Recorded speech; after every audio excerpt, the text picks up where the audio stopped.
s'il y a bien un truc qui revient tout le temps quand on parle de révision, c'est les flashcards. Donc aujourd'hui, c'est un peu le guide ultime pour tout savoir sur les flashcards. Moi, si tu me connais pas, je suis cofondateur de Summary, qui est une plateforme qui permet à des milliers d'étudiants de réviser. Alors, les fausses bonnes idées, comment on fait pas une bonne flashcard justement. Déjà, une flashcard, elle doit être simple, concise. Il faut que ça tienne en une ou deux phrases maximum la réponse. Si tu veux mettre trop d'informations, divise en plusieurs cartes en fait. Parce que plus il y a d'informations dans une carte, plus les connexions neuronales que tu dois faire sont complexes et donc plus instables. Donc en d'autres termes, ça sera plus dur de mémoriser. Par exemple, là j'ai pris des exemples. Quels sont les inconvénients des marchés concurrentiels ? Et t'as multitude de réponses. Il faudrait plutôt faire plusieurs cartes avec chaque inconvénient. Par exemple, quel inconvénient des marchés concurrentiels concerne la répartition des revenus ? Là tu peux mettre une carte par inconvénient du coup.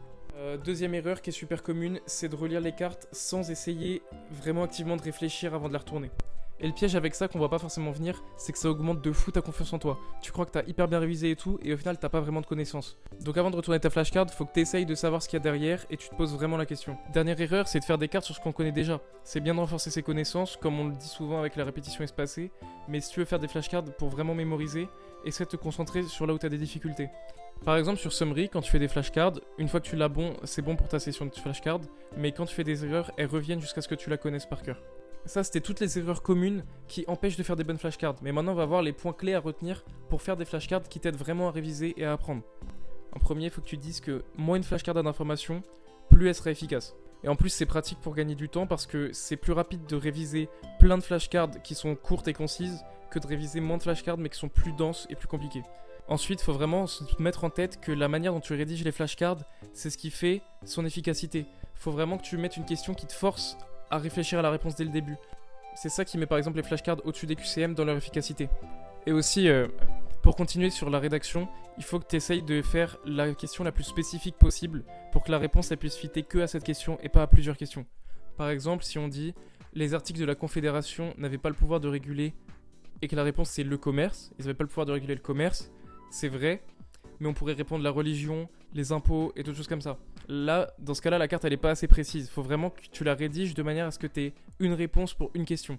Chez Summary, on a gardé ce concept en tête pour rédiger les flashcards le mieux possible pour t'aider à réviser au mieux.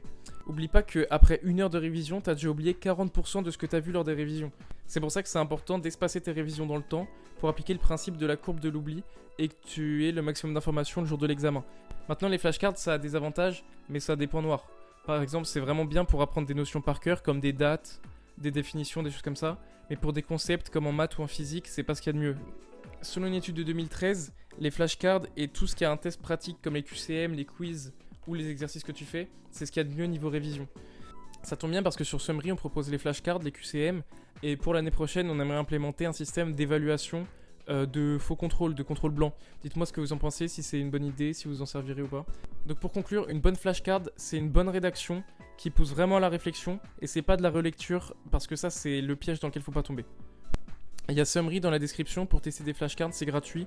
Comment ça marche ? C'est super simple. Tu déposes ton cours et après tu peux créer plein d'outils de révision, notamment donc des flashcards qui appliquent tous les concepts qu'on a vus dans cette vidéo. Tu peux faire aussi des QCM, des fiches, des choses comme ça. Tu peux partager le cours à tes amis, poser des questions avec le chat, c'est gratuit, c'est dans la bio et on écoute tous les retours. Si vous voulez voir des nouvelles fonctionnalités, des améliorations, des choses comme ça, il y a un bouton pour nous envoyer directement les retours, on répond direct, on fait les mises à jour tout le temps, on est super à l'affût. Donc n'hésitez pas, cliquez le lien dans la bio. Voilà, j'espère que ça vous aura plu, c'est ma première vidéo, j'espère que c'était pas mal.